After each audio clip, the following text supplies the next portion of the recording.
Hey everyone, so I wanted to make this video today to talk about the whole No Rest for the Wicked game that Thomas Mueller has decided to, get people riled up about console war, and it's obvious that he's seeking the Game Pass money, right?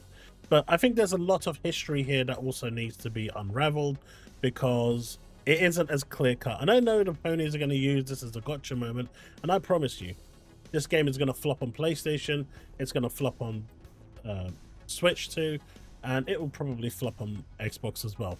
This is why they know that they kind of need that Xbox money, the Xbox Game Pass money bag, in order to keep them alive and stop layoffs.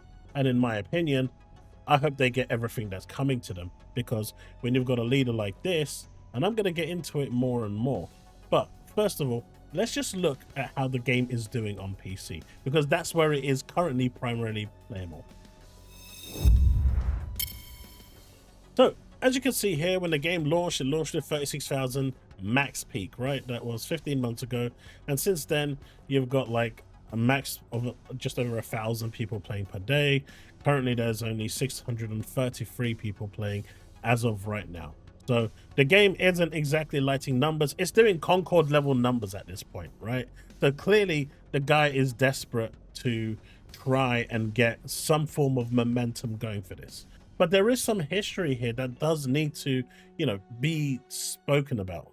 Now, Microsoft and Moon Studios haven't had the best relationship. When they were working together, staff weren't allowed to talk to Microsoft. There was a very toxic culture within there. In fact, Microsoft employees requested to be removed from the Moon Studios offices or just within that environment because of just how they were being treated by management and by the staff. They were being looked down upon, spoken down to, and just generally being treated like garbage. Now, there is documented evidence of this all over the web, so feel free to go and look for it. But at the end of the day, it wasn't a pleasant thing. And it was at that point where Microsoft turned around and said, you know what? Fair enough. We're washing our hands with this. You go your own way. We'll go our own way. We just don't want to deal with your BS anymore. We don't want to put our staff into that toxic environment. And for what? When the staff wanted to reach out to Microsoft and tell them what was going on, Thomas Mueller and his team basically prevented that from happening. They put a gag order. Pretty much like what ZeniMax did with Redfall, right? When the staff wanted to reach out to Phil Spencer, but the ZeniMax CEO basically said, no, you can't do that. And basically, I assume, threatened them with their jobs. I'm saying assumed, allegedly. I don't know. But that's basically what's been going on here, and that's the relationship. But as you can see here, that relationship, I mean, this game is pretty much on its knees. You don't have to look far into the game, right? Every time it gets like a small update, you can see it gets a small bump. And look at that. 12,000 people lost already in 1 month. That's huge, right? Basically, almost everyone they gained had left, which basically means that during, March and May, where they gained, 14,000 people, 15,000 people on average, they lost like 80%, 90% of those. And this is supposed to be a game that you're supposed to continuously play, right? I know it's a hard game by nature, but to only have around a max of 1,400 players and have 633, and this game isn't available on Game Pass or anywhere else, it's solely available on PC. But it's the actual comments he made that tell you that he is petrified that his business or his game is about to go underwater. And he's hoping that by console warring, he's actually going to succeed. Well, I had no interest in this game to begin with, and I heard not great many things about it. But, let's see if, as Oliver Dark says, buy a PlayStation for this game. I wonder how many of them are actually going to turn up to buy this game, because all of them are you remember Quantum Error, right? You had the Great Unleashed going, this game is going to be the game of the generation. The game was so bad he removed his account and left Twitter for good. So let's not forget that these people consistently cap on these games when they don't even know anything about them. They don't do any research, but they will try and get that console war win, even though they repeatedly say the console war is over. just to get that gotcha moment. But this isn't one of them. And instead of them actually turning around and criticizing Thomas Mueller, they're actually supporting this behavior. But let's actually look at what's been said. By the way, given the current market conditions, we might only release on PS5 and potentially Switch 2 for the time being. And this is the point, right? We'll have to discuss things with Microsoft to see what makes sense for Xbox. Basically, if you want it on Xbox, you kind of need to give us the Xbox Game Pass money bag so we can cover our development costs so we can stay alive. And I really hope Microsoft doesn't do that. I don't think this game needs to be on Game Pass. I don't think it, Xbox fans will lose anything by this game not being there, right? In fact, if they wait like a year with the next generation console coming, if the game is still alive by then, they can get to play it in its failing state for like $2.99 when they can buy it on Steam, right? But that was his first statement. And obviously he's alluding to the Game Pass bag at the bottom. But then he turns around and makes this tweet, well, this post, which just kind of makes it worse. Folks, can we drop the conspiracy theory insanity? If NeoGAF becomes more and more like Purple Forum, don't be surprised if people start posting here as well. Basically, you better toe the company line and not disagree with me, or if you have any form of disagreement, we're just going to leave this. That's basically what he's saying. And, this ties back to the whole toxic nature of their environment. So no, it's not a shakedown. It's called common effing sense. It's a total shakedown. And I'm going to tell you why. So he's saying due to market conditions, right? Now, the Nintendo Switch has about 4 million units out there compared to Xbox's 35 million. So if it was based on the market conditions, shouldn't the Switch 2 not even be in question here? And it's as I said up here. Based on the two interactions, it's clear. Market size is not the issue. I know he's put that forward, but the Switch 2 has a way smaller base than Xbox. At the same time, the Series S can't be an issue because it's just the Switch 2 is just a weaker platform, right? And that leaves one logical conclusion. He wants that Game Pass deal. But anyway, we're going to continue. Hey everyone, if you've made it this far, consider leaving a like, subscribe, and hitting that bell to stay up to date of all content I release. We are trying to hit 10,000 subs by the end of the year. Hopefully with your help we can make that happen. Thank you so much. Back to the video. What our community has been wanting the most is co-op and console support, so we want to fulfill those wishes as soon as humanly possible. We're already hard at work on co-op so people can play Wicked in multiplayer pretty soon, and after that, the idea is that we'll release 1.0 sooner than initially expected so that we don't have to deal with the hassle of being an early access game on consoles. Wicked is basically that means that they can't release it on PlayStation, right? Because early access on Xbox is possible via the Idea Xbox program, which they're in full support, and many studios do this. PlayStation doesn't do that, so this is the whole reason why they're saying that they don't want to deal with that early access on game consoles, because they can't put it on other platforms, only on Xbox. Wicked is already in a pretty great state, so by the time we exit early access, we'll be golden, except the player numbers doesn't show that on PC, and this game is primarily a PC game. It's designed for PC players, and if they're not biting, you have to wonder. And in order to get there fast, we'll first support the platform that has the most users, purely out of resource reasons. Now that makes sense, right? That makes sense. You want to target the company that has the biggest market share. And this is why, people say, and I say, your hardware matters in quantity being out there, because that's a direct reflection of your support, especially if the game isn't available on the cloud or play anywhere, right? So that's a direct kind of link there. But then that doesn't make sense when he's talking about the Switch 2.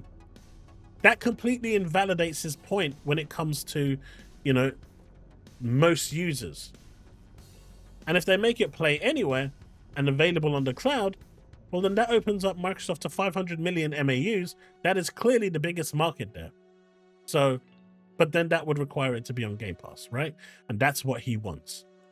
We're a comparatively small indie studio, but doing a console port at the quality level we want is not a small task. Porting to Xbox means porting to Xbox Series X and S, and that'll take more time to optimize comparing to PS5 and PS5 Pro. And yet at the same time, they're talking about porting it to the Switch 2, which is a weaker device. And that's the problem. This is where his whole argument falls and his whole statement falls. I know he tried to retroactively fix this by now leaving the Switch 2 out, but the fact is the Switch 2 was always in the plan, which means everything he's saying here is out and out lies. By compared to porting to the PS5 and the PS5 Pro, and I assume he's talking about the RAM issues here. So we're most likely going to do a PS5 Pro first and launch there in order to make fans happy and supply other ports later.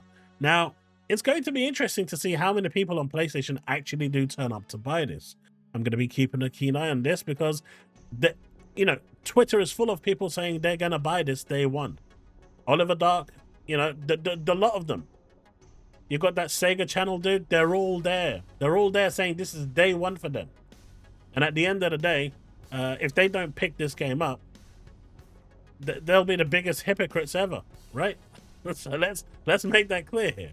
That's literally all there is to it. And yes, we'll need to discuss with Xbox. And now he's adding Nintendo at the end what the best strategies are to support their platform and their features in the best way possible. And that'll be an ongoing discussion.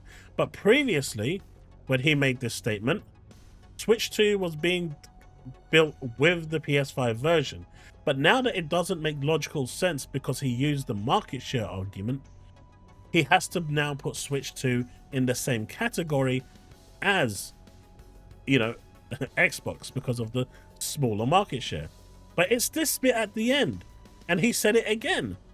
Well, these are features in the best way possible and will be an ongoing discussion. Basically, they're saying, hey, Xbox, if you want this game, you need to put it on Game Pass. We want that Game Pass money so we can at least cover our costs and everyone's happy. And I really hope Microsoft doesn't do that. And if that means that the PlayStation Nation isn't going to turn up to buy the game to save the company and these people will be laid off, well, that's the PlayStation community's fault, right? They're cheering for this, right? So this will be solely 100% on the PlayStation community, as some people say, the PlayStation Nation, in order to keep this studio alive by supporting the devs, because that's what they say, right? That's their tagline. We support devs. So you better be out there supporting the devs and buying this game day one to make sure that they are a success. Because that's your tagline, right? This is what you wanted. So there's nothing to see here. It's just common sense with us having to make the right moves given the resources we have, while making sure we give players what they want as fast as possible. So basically, this whole post here is damage control. And considering the relationship that they have with Microsoft and how Microsoft basically exposed them to the world as being a toxic piece of crap company to work for, and how they treat, external support, it's no surprise that, Moon Studios is doing this.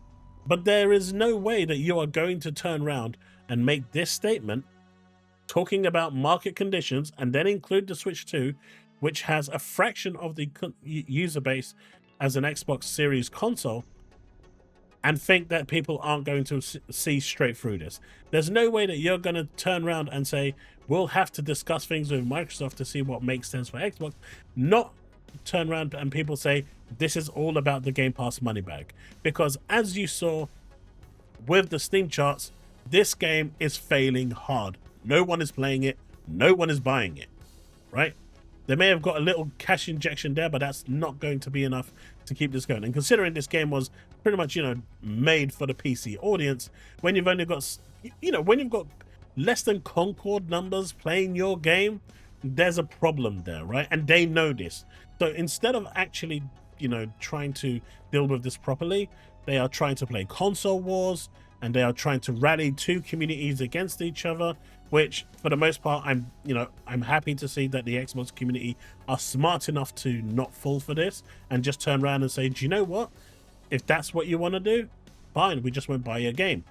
And, Thomas Wheeler even came out and said, you're entitled, ain't you, to a customer?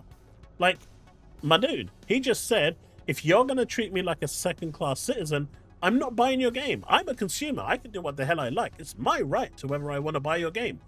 But Thomas Wheeler is saying, no, you have to buy my game when I release it on your platform. That is the entitlement of this prick. But then you're looking at the numbers and you kind of understand, because the guy is desperate. He's trying every trick in the book to try and save his company, because with those sorts of numbers, they ain't for long. And so now he's trying to secure that Game Pass money and save the studio. And I really hope Microsoft doesn't do it. I absolutely, wholeheartedly hope. And you know, if there are layoffs, I really feel bad for those people that are laid off, but they can turn around and blame their management. Because when you've got management like that, it's eventually, you know, it's inevitable. It's going to happen. But hey, I'll end it on this. The PlayStation Nation can turn up. They can buy 1 million copies and save the studio.